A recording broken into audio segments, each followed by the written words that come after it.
Video देख रहे सारे विद्यार्थियों ਨੂੰ ਸਤਿ ਸ਼੍ਰੀ ਅਕਾਲ। ਅੱਜ ਅਸੀਂ ਤੁਹਾਡੇ ਤੀਸਰੇ ਅਧਿਆਇ ਦੀ ਸ਼ੁਰੂਆਤ ਕਰਾਂਗੇ, ਯੂਜ਼ਰ ਡਿਫਾਈਨਡ ਫੰਕਸ਼ਨ। ਅਸੀਂ ਪਿਛਲੇ ਚੈਪਟਰਸ ਦੇ ਵਿੱਚ ਫੰਕਸ਼ਨਸ, ਉਹਦੇ ਯੂਜ਼ਰਸ, ਐਰੇਜ਼ ਦੇ ਬਾਰੇ ਪੜ੍ਹਿਆ ਹੈ,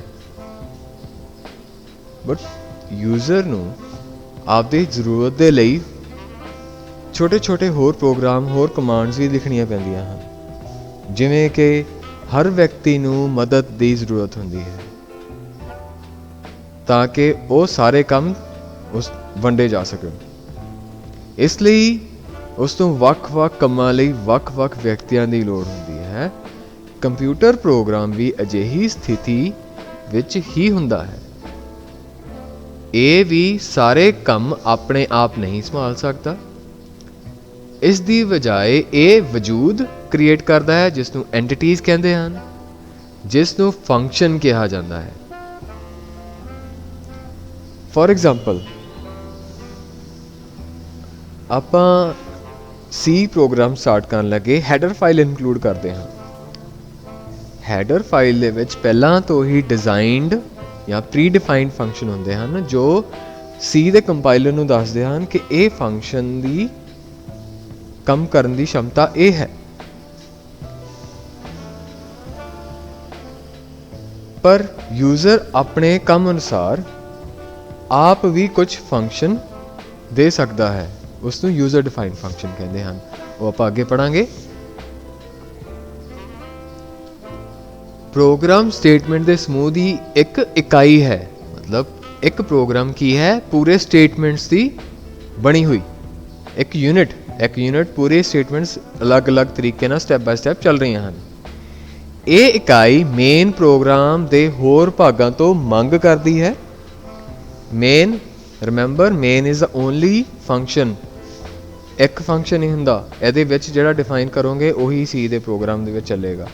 इह तो बाहर डिफाइन कीतियां चीज़ां तुसीं मेन दे विच यूज़ कर सकते हो। ग्लोबल डिक्लेरेशन जिहनूं कहंदे हैं।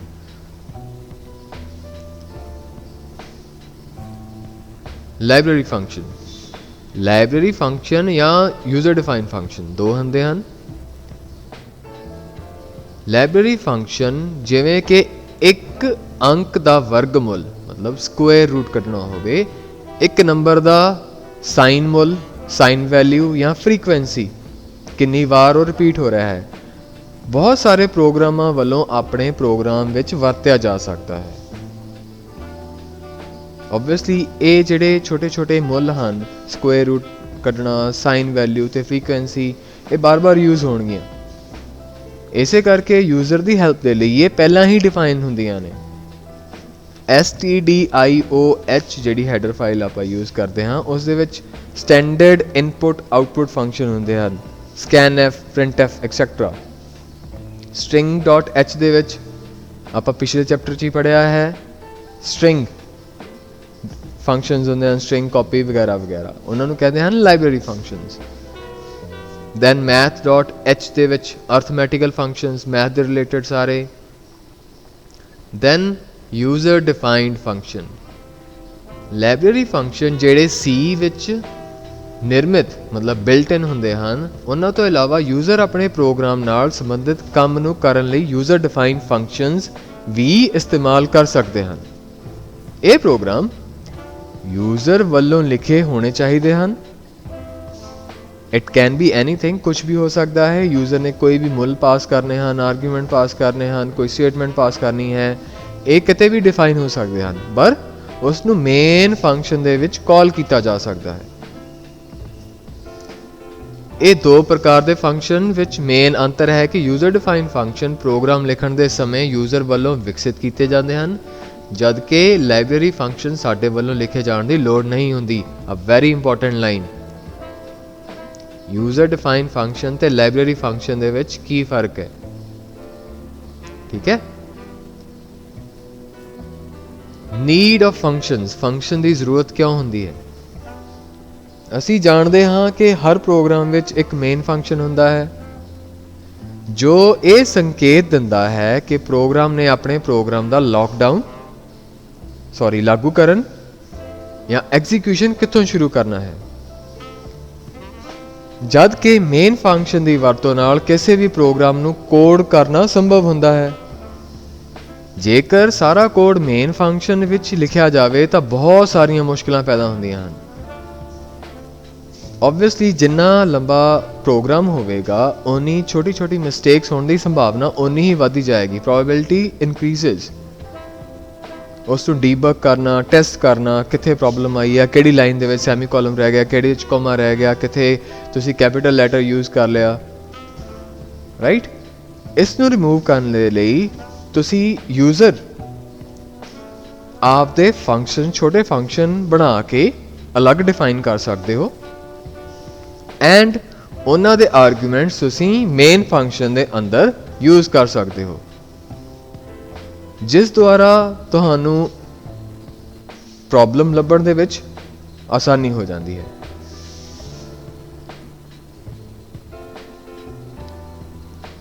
ਹੁਣ ਮੋਡਿਊਲਸ ਕਾਹਤੋਂ ਬਣਾਏ ਜਾਂਦੇ ਹਨ? ਇਹ ਟੌਪ ਡਾਊਨ ਮੋਡਿਊਲ ਪ੍ਰੋਗਰਾਮਿੰਗ ਹੁੰਦੀ ਹੈ। ਟੌਪ ਡਾਊਨ ਮਤਲਬ ਉੱਤੋਂ ਤੋਂ ਲੈ ਕੇ ਥੱਲੇ ਤੱਕ ਚੱਲਦੀ ਹੈ। First step, second step, third step by step, right, ਨੂੰ ਉਤਸ਼ਾਹਿਤ ਕਰਦਾ ਹੈ, ਜੋ ਕਿ ਹਾਈ ਲੈਵਲ ਲੈਂਗੁਏਜ ਦੀ ਨਿਸ਼ਾਨੀ ਹੈ ਐਂਡ ਲੌਜੀਕਲ ਸਮੱਸਿਆ ਨਾਲ ਹੱਲ ਹੁੰਦੀ ਹੈ। ਇਹ ਰੀਯੂਜ਼ੇਬਿਲਿਟੀ ਨੂੰ ਵੀ ਪ੍ਰੋਤਸਾਹਿਤ ਕਰਦਾ ਹੈ, ਮਤਲਬ ਉਹਨਾਂ ਨੂੰ ਵੀ ਅੱਗੇ ਕਰਦਾ ਹੈ ਕਿ ਉਹ ਤੁਸੀਂ ਫੰਕਸ਼ਨ ਦੇ ਆਰਗੂਮੈਂਟ ਤੁਸੀਂ ਰੀਯੂਜ਼ ਵੀ ਕਰ ਸਕਦੇ ਹੋ ਕਿਸੇ ਹੋਰ ਤਰੀਕੇ ਨਾਲ। ਉਹਨਾਂ ਦੀ ਵੈਲਿਊ ਪਾਸ ਆਨ ਕਰਨੀ ਹੈ, ਉਹਨਾਂ ਦੇ ਆਰਗੂਮੈਂਟ ਹੋਰ ਕਿਸੇ ਉਹਦੇ ਵਿੱਚ ਲੈ ਕੇ ਜਾਣੇ ਹਨ ਫੰਕਸ਼ਨ ਦੇ ਵਿੱਚ। It's easier. ਡੀਬਗਿੰਗ ਆਸਾਨ ਹੁੰਦੀ ਹੈ। ਮੈਂ ਪਹਿਲਾਂ ਦੱਸਿਆ ਹੈ ਕਿ ਡੀਬਗਿੰਗ ਮਤਲਬ ਪ੍ਰੋਬਲਮ ਲੱਭਣੀ ਸਭ ਤੋਂ ਸੌਖੀ ਹੋ ਜਾਂਦੀ ਹੈ। ਐਂਡ ਬਿਲਡ ਲਾਇਬ੍ਰੇਰੀ, ਇਹ ਬੇਹੱਦ ਸਾਂਝੀ ਵਰਤੋਂ ਵਾਲੇ ਉਪ ਪ੍ਰੋਗਰਾਮ ਨੂੰ ਇੱਕ ਲਾਇਬ੍ਰੇਰੀ ਬਣਾਉਣ ਦੀ ਆਗਿਆ ਦਿੰਦਾ ਹੈ। ਇਹ ਟਾਈਮ ਅਤੇ ਸਥਾਨ ਦੀ ਪੇਚੀਦਗੀ ਘਟਾਉਂਦਾ ਹੈ। ਤੁਹਾਡੇ ਫੰਕਸ਼ਨ ਨੂੰ ਤੁਸੀਂ ਕਿਤੇ ਯੂਜ਼ ਕਰਨਾ ਹੈ, ਉਹਨੂੰ ਸੇਵ ਕਰਨਾ ਹੈ, ਇਹ ਉਹਨੂੰ ਆਸਾਨ ਕਰ ਦਿੰਦਾ ਹੈ। ਜਿਵੇਂ ਪਹਿਲਾਂ ਕਿਹਾ ਜਾ ਚੁੱਕਿਆ ਹੈ ਕਿ ਫੰਕਸ਼ਨ ਇੱਕ ਪ੍ਰੋਗਰਾਮ ਰਾਹੀਂ ਬਹੁਤ ਸਾਰੇ ਬਿੰਦੂਆਂ ਤੇ ਦੁਹਰਾਏ ਜਾਂਦੇ ਹਨ। ਇੱਥੇ ਇਹ ਫੰਕਸ਼ਨ ਬਿਲਡ ਕੀਤੇ ਜਾਂਦੇ ਹਨ, ਮਤਲਬ ਇਹਨਾਂ ਨੂੰ ਯੂਜ਼ਰ ਦੁਆਰਾ ਬਣਾਇਆ ਜਾਂਦਾ ਹੈ। ਆਮ ਤੌਰ ਤੇ ਫੰਕਸ਼ਨ ਪ੍ਰੋਗਰਾਮ ਨੂੰ ਕਾਲ ਕਰਦਾ ਹੈ, ਭੇਜੀ ਗਈ ਸੂਚਨਾ ਨੂੰ ਅੱਗੇ ਪ੍ਰੋਸੈਸ ਕਰਦਾ ਹੈ। ਮਤਲਬ ਫੰਕਸ਼ਨ ਦੇ ਵਿੱਚ ਅਸੀਂ ਕੀ ਕਰ ਸਕਦੇ ਹਨ? ਫੰਕਸ਼ਨ ਡਿਫਾਈਨ ਕਰਨਾ ਸਭ ਤੋਂ ਪਹਿਲਾਂ, ਫੰਕਸ਼ਨ ਨੂੰ ਡਿਕਲੇਅਰ ਕਰਨਾ ਤੇ ਫੰਕਸ਼ਨ ਮੇਨ ਦੇ ਵਿੱਚ ਯੂਜ਼ ਕਰਨਾ, ਆਰਗੂਮੈਂਟਸ ਪਾਸ ਆਨ ਕਰਨੇ। ਆਰਗੂਮੈਂਟ ਤੇ ਪੈਰਾਮੀਟਰ ਦੇ ਵਿੱਚ ਕੀ ਫਰਕ ਹੈ? ਧਿਆਨ ਨਾਲ, ਇਹ ਵੇਰੀਏਬਲਸ ਹਨ ਜੋ ਫੰਕਸ਼ਨ ਵਿੱਚ ਵਰਤੇ ਜਾਂਦੇ ਹਨ। ਫੰਕਸ਼ਨ ਹਵਾਲਿਆਂ ਮਤਲਬ ਰੈਫਰੈਂਸਸ ਵਿੱਚ ਵੇਰੀਏਬਲ ਦੀ ਵਰਤੋਂ ਨੂੰ ਆਰਗੂਮੈਂਟਸ ਕਿਹਾ ਜਾਂਦਾ ਹੈ। ਜਿਹੜੇ ਵੇਰੀਏਬਲ ਤੁਸੀਂ ਅੱਗੇ ਵਰਤਦੇ ਹੋ ਉਸ ਨੂੰ ਆਰਗੂਮੈਂਟਸ ਕਿਹਾ ਜਾਂਦਾ ਹੈ। ਇਹਨਾਂ ਨੂੰ ਪੈਰੇਂਥੇਸਿਸ ਕਰਲੀ ਬ੍ਰੈਕਟਸ ਵਿੱਚ ਲਿਖਿਆ ਜਾਂਦਾ ਹੈ ਅਤੇ ਫੰਕਸ਼ਨ ਦੇ ਨਾਮ ਦੇ ਪਿੱਛੇ ਹੋਣੇ ਚਾਹੀਦੇ ਹਨ। ਇਹਨਾਂ ਨੂੰ ਅਸਲ ਪੈਰਾਮੀਟਰ ਕਿਹਾ ਜਾਂਦਾ ਹੈ ਕਿਉਂ ਜੋ ਇਹ ਮੇਨ ਫੰਕਸ਼ਨ ਜਾਂ ਕਾਲਿੰਗ ਫੰਕਸ਼ਨ ਵਿੱਚ ਪ੍ਰਵਾਨ ਕੀਤੇ ਜਾਂਦੇ ਹਨ। ਪੈਰਾਮੀਟਰਸ, ਵੇਰੀਏਬਲਸ ਜੋ ਫੰਕਸ਼ਨ ਪਰਿਭਾਸ਼ਾ ਜਾਂ ਫੰਕਸ਼ਨ ਡੈਫੀਨੇਸ਼ਨ ਵਿੱਚ ਵਰਤੇ ਜਾਂਦੇ ਹਨ ਉਹਨਾਂ ਨੂੰ ਪੈਰਾਮੀਟਰਸ ਕਿਹਾ ਜਾਂਦਾ ਹੈ। ਇਹਨਾਂ ਨੂੰ ਰਸਮੀ ਪੈਰਾਮੀਟਰ ਇਧਰ ਫਾਰਮਲ ਪੈਰਾਮੀਟਰ ਵੀ ਕਿਹਾ ਜਾਂਦਾ ਹੈ ਕਿਉਂ ਜੋ ਇਹ ਐਕਸੈਪਟਡ ਵੈਲਿਊਜ਼ ਜੋ ਮੁੱਲ ਪ੍ਰਵਾਨ ਹੁੰਦੇ ਹਨ ਨਹੀਂ ਹੁੰਦੇ। ਇਹ ਕਾਲਿੰਗ ਫੰਕਸ਼ਨ ਜੋ ਮੁੱਲ ਪ੍ਰਾਪਤ ਕਰਦੇ ਹਨ ਫੰਕਸ਼ਨ ਡੈਫੀਨੇਸ਼ਨ ਦੇ ਵਿੱਚ ਪੈਰਾਮੀਟਰ ਪੈਰੇਂਥੇਸਿਸ ਵਿੱਚ ਲਿਖੇ ਜਾਂਦੇ ਹਨ ਅਤੇ ਫੰਕਸ਼ਨ ਦੇ ਨਾਮ ਦੇ ਪਿੱਛੇ ਹੋਣੇ ਚਾਹੀਦੇ ਹਨ। ਇਹਨਾਂ ਨੂੰ ਐਗਜ਼ੀਕਿਊਟ ਕਰਨਾ। ਆ ਸਿੰਪਲ ਇੱਕ ਮਿਸਾਲ ਹੈ ਛੋਟੀ ਜੀ। ਆ value int a and int b main function ਦੇ ਵਿੱਚ ਇਸ ਤਰ੍ਹਾਂ ਕਾਲ ਕੀਤੀ ਜਾ ਸਕਦੀ ਹੈ। This is an example. Header file include ਕੀਤੀ stdio.h. This is a user defined function ਜੋ ਯੂਜ਼ਰ ਨੇ ਡਿਫਾਈਨ ਕੀਤਾ ਹੈ। then ਇਸ ਦੀ ਵੈਲਿਊ ਤੁਸੀਂ ਇੱਥੇ ਕਾਲ ਕਰ ਰਹੇ ਹੋ। ਇਹਨੂੰ ਆਸਾਨੀ ਨਾਲ C ਦੇ ਵਿੱਚ ਕਿਸ ਤਰ੍ਹਾਂ ਯੂਜ਼ ਕਰ ਸਕਦੇ ਹਨ ਇੱਕ ਛੋਟੇ ਜਿਹੇ ਐਗਜ਼ਾਮਪਲ ਦੇ ਨਾਲ।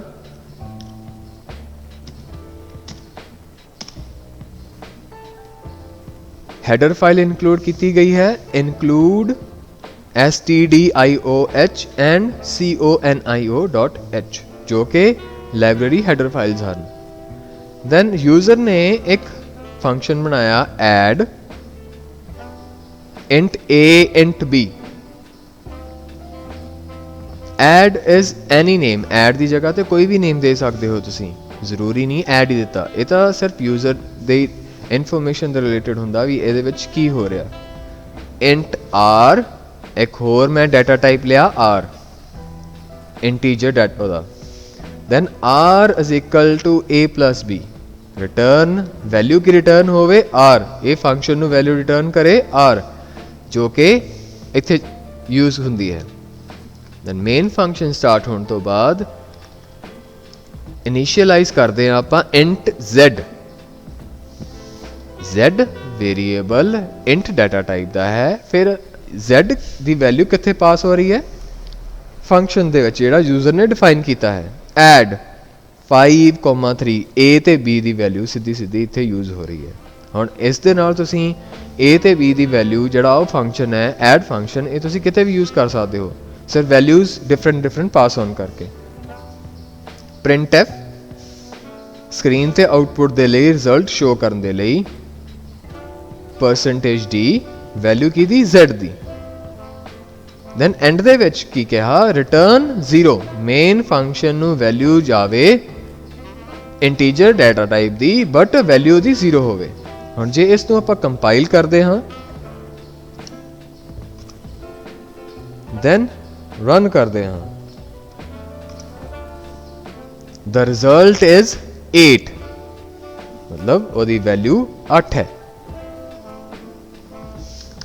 मैं तुहानू पहला भी कहा सी कि यूजर डिफाइन फंक्शन कोई भी नेम दिता जा सकता है। इत्थे फॉर एग्जाम्पल कोई भी नेम दिता है राम, तो इत्थे भी मैनू राम यूज करना पवेगा।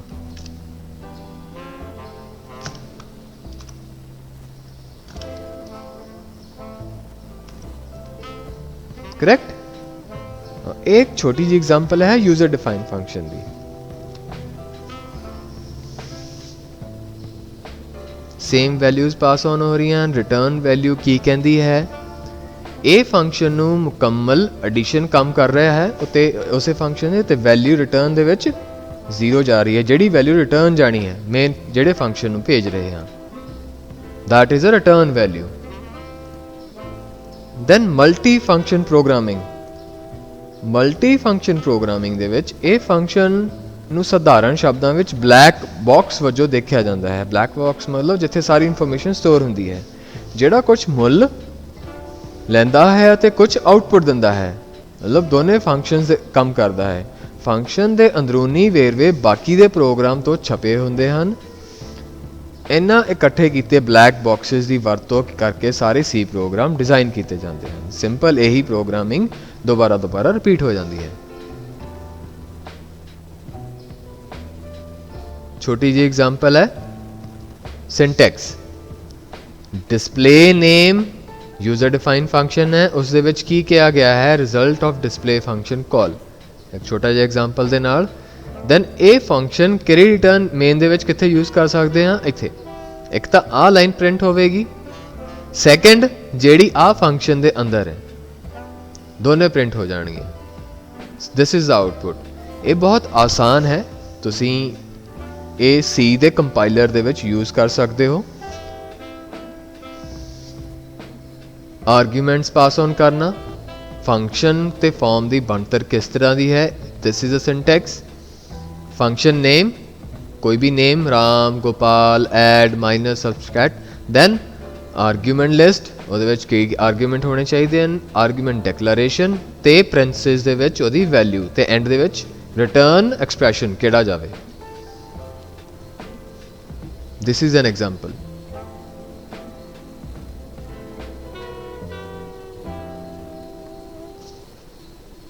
These are some of the examples। आ छोटी examples हैं जो कि तुसीं ਬਣਾ ਕੇ ਦੇਖ ਸਕਦੇ ਹੋ ਅਤੇ ਯੂਜ਼ਰ ਡਿਫਾਈਨ ਫੰਕਸ਼ਨ ਕਿਸ ਅਲੱਗ-ਅਲੱਗ ਤਰੀਕੇ ਨਾਲ ਯੂਜ਼ ਕਰ ਸਕਦੇ ਹੋ ਉਸ ਦੀ ਆਸਾਨੀ ਨਾਲ ਪਰਿਭਾਸ਼ਾ ਦਿੱਤੀ ਗਈ ਹੈ। ਇਸ ਦੀ ਆਉਟਪੁੱਟ ਤੇ ਇਸ ਦੀ ਆਉਟਪੁੱਟ ਦੇ ਵਿੱਚ ਸਿਰਫ ਇੰਨਾ ਕੀ ਫਰਕ ਹੈ ਕਿ ਇਹ ਸਿਰਫ ਆ ਲਾਈਨਾਂ ਨੂੰ ਡਿਸਪਲੇ ਕਰੇਗਾ ਤੇ ਆ ਲਾਈਨ ਇਸ ਦੇ ਦੁਆਰਾ ਆ ਰਹੀ ਹੈ ਮੇਨ ਫੰਕਸ਼ਨ 'ਚ। Print line, main line function ਕਿਸ ਤਰ੍ਹਾਂ ਦੇ ਵੀ ਯੂਜ਼ ਕਰ ਸਕਦੇ ਹੋ। ਆਰਗੂਮੈਂਟਸ ਆਫ ਫੰਕਸ਼ਨ ਦੀਆਂ ਕੁਝ ਮਿਸਾਲਾਂ। ਫੰਕਸ਼ਨ ਦਾ ਕੋਈ ਵੀ ਨੇਮ ਹੋ ਸਕਦਾ ਹੈ, ਰਾਮ, ਗੋਪਾਲ, ਉਹਦੇ ਵਿੱਚ ਤੁਸੀਂ ਕੀ ਇਨੀਸ਼ੀਏਟ ਕਰਨਾ ਹੈ, ABC, SDF, it can B anything. Simple, ਜੋ ਚੀਜ਼ ਆਪਾਂ ਪੜ੍ਹਿਆ ਹੈ, ਸਿੰਪਲ ਰਿਟਰਨ ਦੀ ਵਰਤੋਂ ਮਿਸਾਲ ਇਫ ਐਰਰ, ਜੇ ਐਰਰ ਹੈ ਤਾਂ ਰਿਟਰਨ ਵੈਲਿਊ ਚਲੀ ਜਾਵੇ, ਕੰਡੀਸ਼ਨ ਲੱਗ ਗਈ, ਸਿੰਪਲ ਫੰਕਸ਼ਨ ਹੋ ਗਿਆ। ਰਿਟਰਨ ਦੇ ਦੂਜੇ ਰੂਪ ਵਿੱਚ ਐਕਸਪ੍ਰੈਸ਼ਨ ਰਿਟਰਨ ਦਾ ਮੁੱਲ ਜਾਂ ਐਕਸਪ੍ਰੈਸ਼ਨ, ਯਾਦ ਰੱਖਿਓ ਇਹ ਚੀਜ਼ ਨੂੰ। ਸਟਰਕਚਰ, ਸੰਭਾਵਿਕ ਤੌਰ ਤੇ ਇੱਕ ਫੰਕਸ਼ਨ ਇੰਟ ਟਾਈਪ ਡਾਟਾ ਵਾਪਸ ਕਰਦੇ ਹਨ, ਕਿਸੇ ਵੀ ਤਰ੍ਹਾਂ ਦਾ ਡਾਟਾ ਟਾਈਪ। ਜੇਕਰ ਇੱਕ ਫੰਕਸ਼ਨ ਕਿਸੇ ਹੋਰ ਕਿਸਮ ਦਾ ਮੁੱਲ ਵਾਪਸ ਭੇਜਣਾ ਚਾਹੁੰਦੇ ਹਨ ਤਾਂ ਭਾਵੇਂ ਯੂਜ਼ਰ ਡਿਫਾਈਨ ਹੋਵੇ ਚਾਹੇ ਨਿਮਰ ਡਾਟਾ ਟਾਈਪ ਹੋਵੇ, it can be return. Type specifier, simple program. ਬੱਚਿਓ ਇਹ ਸਾਰੇ ਪ੍ਰੋਗਰਾਮ ਤੁਸੀਂ ਕੰਪਾਈਲ ਕਰੋ, ਰਨ ਕਰੋ, ਬਣਾ ਕੇ ਦੇਖੋ। ਜੇ ਛੋਟੀ ਮੋਟੀ ਕੋਈ ਐਰਰ ਆਉਂਦੀ ਹੈ, ਡੂ ਟਾਕ ਟੂ ਮੀ, ਮੇਰੇ ਨਾਲ ਗੱਲ ਕਰੋ। ਫੰਕਸ਼ਨ ਕਿਵੇਂ ਕਾਲ ਕੀਤਾ ਜਾ ਸਕਦਾ ਹੈ, ਇਹ ਉਹੀ ਚੀਜ਼ਾਂ ਰਿਟਰਨ ਹੋ ਰਹੀਆਂ, ਰਿਪੀਟ ਹੋ ਰਹੀਆਂ ਨੇ ਕਿ ਕਿਸ ਤਰ੍ਹਾਂ ਦੀ ਵੈਲਿਊ ਜਾ ਸਕਦੀ ਹੈ, ਕਿਸ ਤਰ੍ਹਾਂ ਵੈਲਿਊ ਕਾਲ ਕਰ ਸਕਦੇ ਹਾਂ। ਸਿੰਪਲ ਫੰਕਸ਼ਨ ਦੀ ਵਰਤੋਂ, ਕੈਲਸਮ ਦੀ ਫੰਕਸ਼ਨ ਦੀ ਕਿਵੇਂ ਯੂਜ਼ ਕੀਤੀ ਗਈ ਹੈ। ਇੱਕ ਚੀਜ਼ ਹੋਰ ਧਿਆਨ ਦੇਣੀ ਕਿ user define function it can B use at any place. Main function ਤੋਂ ਪਹਿਲਾਂ ਵੀ ਡਿਫਾਈਨ ਕਰ ਸਕਦੇ ਹੋ ਉਹਨੂੰ, ਜਾਂ ਮੇਨ ਫੰਕਸ਼ਨ ਦੇ ਬਾਅਦ, ਜਿਸ ਤਰ੍ਹਾਂ ਕਿ ਇੱਦਾਂ ਕੀਤਾ ਗਿਆ ਹੈ। ਬਟ ਤੁਸੀਂ ਉਹਨੂੰ ਮੇਨ ਫੰਕਸ਼ਨ ਦੇ ਵਿੱਚ ਕਾਲ ਕਰਨਾ ਜ਼ਰੂਰੀ ਹੁੰਦਾ ਹੈ, ਕਿਉਂਕਿ ਉਸਨੇ ਮੇਨ ਫੰਕਸ਼ਨ ਦੇ ਵਿੱਚ ਹੀ ਚੱਲਣਾ ਹੈ। These are some more examples. Function modifier, arguments return करने, एवरेज, अलग अलग डाटा टाइप्स दियाँ, function with arguments but no return value, value कोई रिटर्न ना जावे, आर्ग्यूमेंट्स होने चाहिए सिर्फ। Simple. More examples, storage classes, variable ਦੀ ਵਿਸ਼ੇਸ਼ਤਾ ਨੂੰ ਡਾਟਾ ਟਾਈਪ ਅਤੇ ਸਟੋਰੇਜ ਕਲਾਸਿਸ ਦੇ ਆਧਾਰ ਤੇ ਦੋ ਭਾਗਾਂ ਵਿੱਚ ਵੰਡਿਆ ਜਾਂਦਾ ਹੈ। ਸਟੋਰੇਜ ਕਲਾਸ ਵੇਰੀਏਬਲ ਦੀ ਪ੍ਰਾਥਮਿਕਤਾ ਦਾ ਹਵਾਲਾ ਹੁੰਦੀ ਹੈ, ਮਤਲਬ ਉਹਦੇ ਵਿੱਚ ਕੀ ਆਰਗੂਮੈਂਟਸ ਹਨ ਤੇ ਸਟੋਰੇਜ ਸ਼੍ਰੇਣੀਆਂ ਕਿੰਨੀਆਂ ਹਨ, ਜਿਵੇਂ automatic, external, static, register, static, external ਵਗੈਰਾ ਵਗੈਰਾ।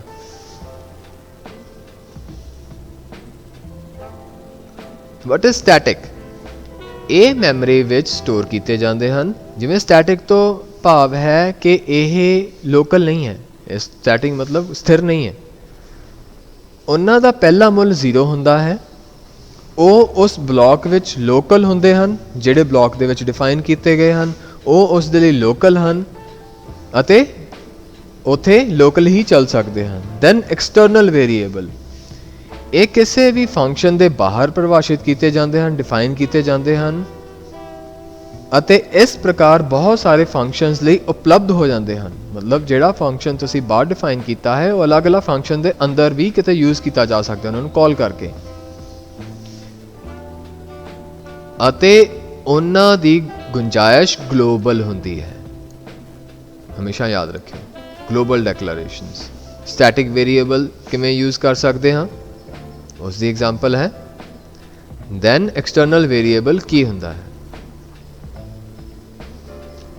Functions with no arguments but return value, ਵੀ ਇਹਨਾਂ ਦੇ ਵਿੱਚ ਆਰਗੂਮੈਂਟਸ ਹੈਗੇ ਆ ਬਟ ਰਿਟਰਨ ਵੈਲਿਊ ਵੀ ਹੈਗੀ ਆ।